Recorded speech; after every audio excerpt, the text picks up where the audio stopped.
नमस्ते।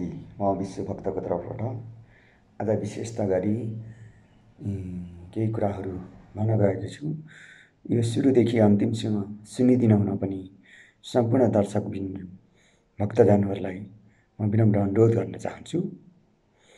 अहिले जुन प्रकारको नेपाल सरकारले लगाएको लकडाउन, यो एउटा लकडाउन भनौँ कि एउटा गरिबलाई मार्ने डाउन भनेर कुन हिसाबले बोलौँ यसलाई?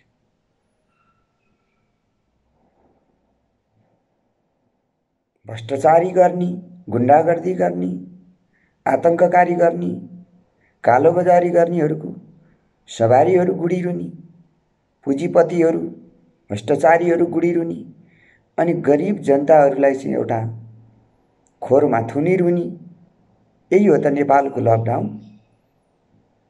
र अर्को कुरा, जुन प्रकारको गरिब दुखीलाई एउटा उद्धार गरेर गरिब दुखीलाई एउटा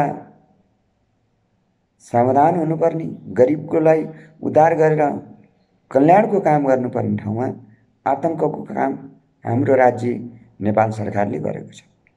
अहिलेको प्रधानमन्त्री भनौँ या अहिलेको मन्त्रीमण्डल भनेको एउटा आतंककारीको जमातको रणनीति हो यो संसारमा। त्यस प्रकारले अरूको भावनाको रूपले हेर्ने हो भनेदेखि यो मुलुकलाई अशान्ति र अराजकतातिर लाने हाम्रै नेताहरू, कार्यकर्ताहरू, हाम्रै पत्रकारदेखि लिएर विभिन्न प्रकारका नेतागणहरूसम्म छन्। अहिले विभिन्न प्रकारका पार्टी पङ्क्तिका पत्रकारहरू झोला बोकेर कुद्छन्।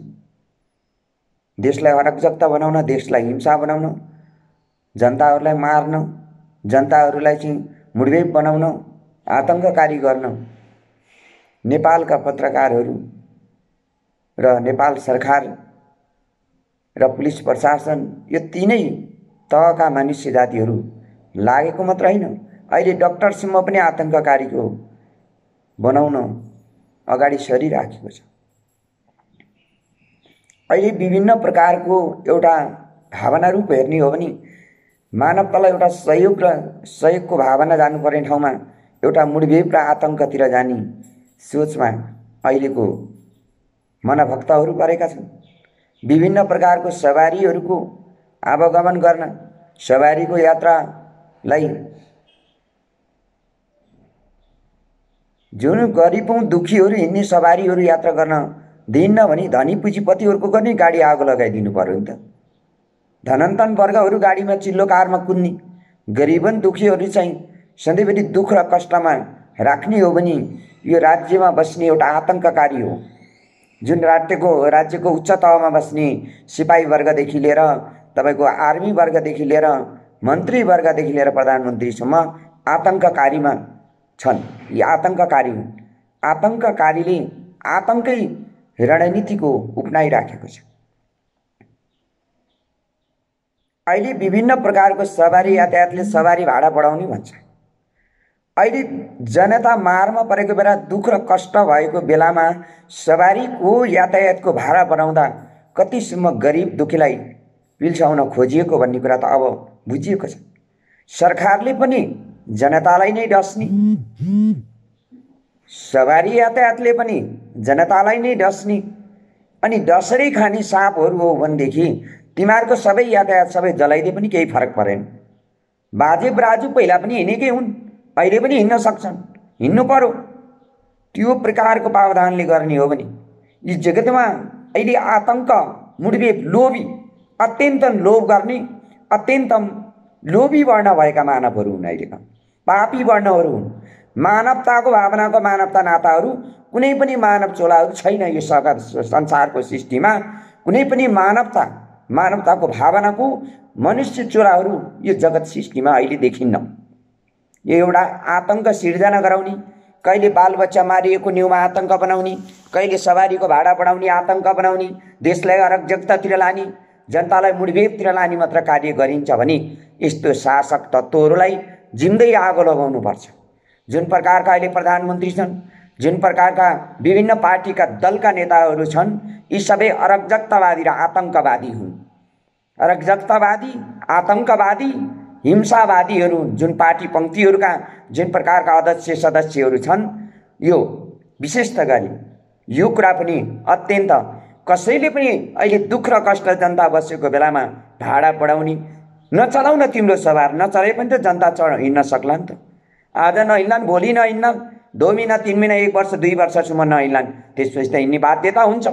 त्यस कारणले गर्दाखेरि म केवल भन्न चाहन्छु भने यदि नेपाल सरकारले जुन प्रकारको यातायातले भाडा बढाउँछ भने गरिब दुखीको जुन अन्न उत्पन्न हुन्छ, जुन किसान वर्गको पनि भाउ बढाउनु पर्यो। एउटा दुधको पनि, दुधदेखि लिएर हरेक प्रकारको अन्नहरूको भाउ बढाउनु पर्यो। सबैभन्दा वृद्धि केमा गर्नु पर्यो? खाद्य संस्थानमा जति मानव चोलाहरूले ल्याउँछन् नि बजारमा बेच्न, तर व्यापारीले 1 रुपियाँ किलो छ भने यहाँ बजारमा आइपुग्दाखेरि 500 रुपियाँ 100 रुपियाँ किलोसम्म बेचेका छन् भने यी काला बजारी गर्ने को रहेछ?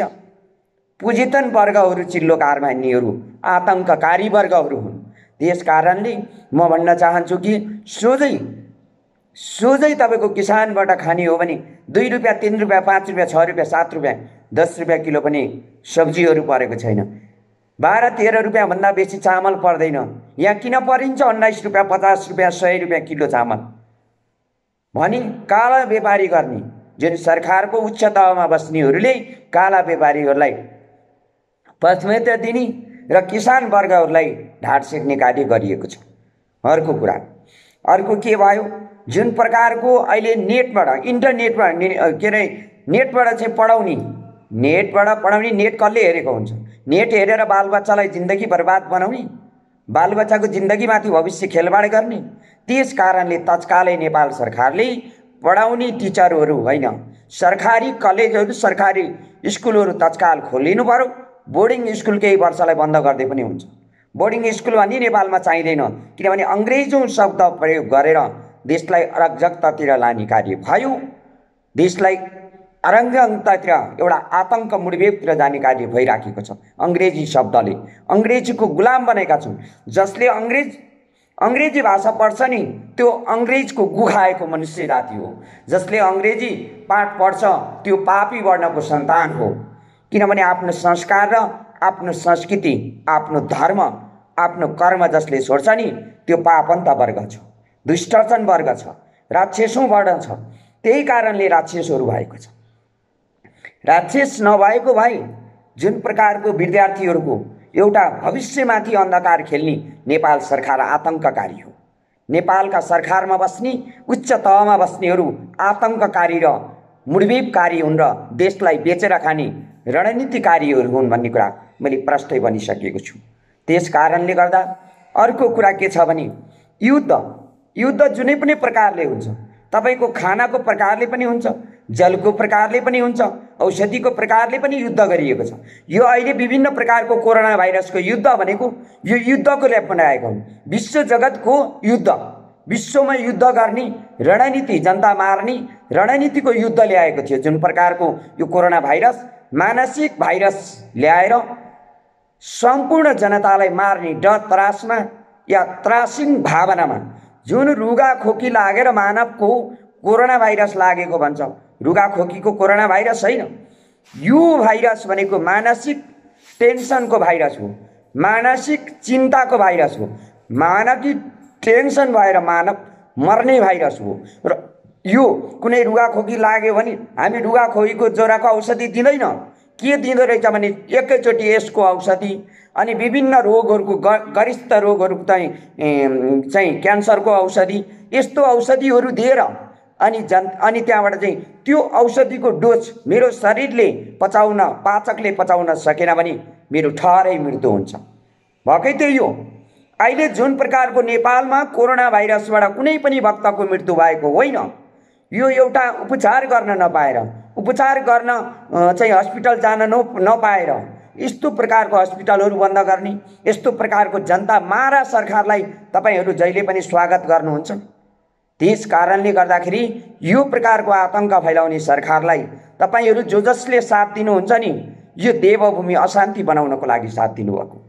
काङ्ग्रेसदेखि 7 सालदेखि अहिले 77 सालसम्म आइपुग्दा कैयौं बालबच्चाहरू नेपालको भूभागमा बलि चढाएका छन्। कैयौं बालबच्चाको आमा बुबाहरू रोएका छन्। कैयौं बालबच्चाहरू आँसुको धारामा रोएका छन्। यस प्रकारको रूपले हेर्ने हो भने मानविक चोला एउटा बिखको पोइजन, बिटी धारण पोइजनको रूपमा मानवले चलायो भने यो सृष्टि जगतमा एउटा रणनीति, एउटा परिवेशको रूपमा हामीले बुझ्न सकेका छैनौँ। जनतालाई सुख र चैन दिन सक्नु पर्यो, जनताबाट फाइदा मात्र लुट्ने, जनताबाट जो पनि डस्ने, व्यापार गर्ने व्यापारी पनि जनतालाई डस्ने, यातायात गर्ने यातायातले पनि जनतालाई डस्ने। भोलि जनताले यातायात चढेनन् भने तिनका बाउको यातायात जति थन्काएर कुयारे फ्याँकन हामीलाई के मतलब? तिमीहरूका चलाउँदैनौ भने नचलाऊ, तिम्रो ठाडा हामीलाई मतलब छैन। किनभने एउटा देश र एउटा जनताप्रति एउटा माया र ममता छैन, सम्मानता छैन भने तिमीहरू कतिसम्म काट्टो घिचेर मर्छौ। म यो भन्न चाहन्छु, दिनभरि गाडी चलाउँछन्, राति गएर गनाउने जल खाएर चाहिँ विभिन्न प्रकारको नाचगारमा गएर पैसा उडाउँछन् भने यिनीहरूले कसरी कमाएका छन् त्यसै गरी उड्छ, त्यसै गरी मर्छ। त्यसको सन्तान कुहिएर सिनो परेर जुन प्रकारको भाडा बढाउने जसले भन्यो नि, त्यसको सन्तान त्यसै गरी किरा परेर स्याउस्याउती भएर मर्नु परोस्। यो सत्यता हो। पापै पाप, लोभै लोभ, कति धन चाहिने, कति सम्पत्ति चाहिने दानव वर्गहरूलाई म यो सोध्न चाहन्छु। अहिले प्रधानमन्त्रीदेखि राष्ट्रका कुर्सीमा नायक बस्नेदेखि यी आतंककारी हुन्, हिंसाकारी हुन्।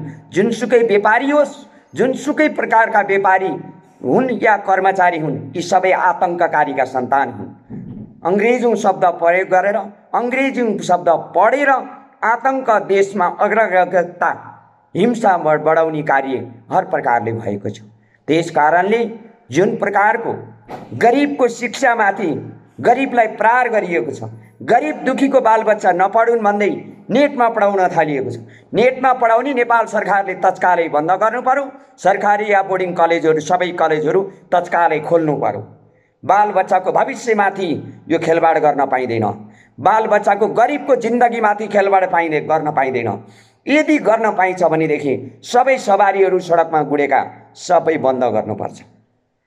जोसुकै होस्, यदि लकडाउन लगाउने र देशलाई बनाउने हो भने सबै लकडाउनको सबै पालना गर्न सक्नुपर्छ। कसले पालना गरेको छ? त्यस कारणले गर्दा म केवल भन्न चाहन्छु भने सत्य र सहीको भावना गर्नुहोस्, आतंक मुडुबेपको भावना होइन। कर्म र सृष्टिको साधना सिक्नुहोस्, अनि मात्र देशलाई अराजकता, हिंसाबाट बचाउन सकिन्छ। यति पनि गर्न सक्नु भएन भने प्रधानमन्त्री हुनुको औचित्यहीन हुनेछ। यो त औचित्यहीन भइसकेको प्रधानमन्त्री हो, दुष्ट पापीको सन्तान हो यो। किनभने आफ्नो बाबुआमाको पनि श्राद्ध नगर्ने, बाबुआमाको पनि काजक्रिया नगर्ने यस्ता प्रकारका दुष्टहरूले यो राज्यमा आतंक फैलाएका छन्। त्यस कारणले जन्म र मृत्यु सबैको हुन्छ, तर लोभ गरेर जिन्दगीभरको शैतान वर्गम नगरौँ, षड्यन्त्रकारी नगरौँ। सबको मिलेर शान्तिको रूपले, उग्र गौमैकत्वको रूपले मणमा हिँड्नुपर्छ। यहाँ विद्या बेचेर कतिले डलर कमाउने गरेका छन्। अहिले यो नेटमा पढाउनु भनेको विद्या बेचेको हो। नेटमा पढाएर हुन्छ, घरमा बच्चा राखेर पढाउने भएदेखि स्कुल किन खोल्नु पर्यो, किन किताब निकाल्नु पर्यो, किन कलेज खोल्नु पर्यो, किन बोर्डिङ स्कुल खोल्नु पर्यो, किन सरकारी स्कुल खोल्नु पर्यो? सबै बन्द गरिदेऊ। घरमा आमा बाउले जति पढाउँछन् त्यति सिद्धियो। त्यो प्रकारको रणनीति गर्न खोज्छौ भनेदेखि नेपाल सरकार होइन, आतंककारी सरकार हो यो। इन्डियाको र अमेरिकाको चलखेलको आतंककारी सरकार हो यो। सरकारले अब जनता यति मार्छ कि यो कुरा तपाईहरुले बुझेर साध्य छैन। यति मार्ने रणनीति लिएको छ कि यो कुरा तपाईले बुझ्न सक्नुहुन्न।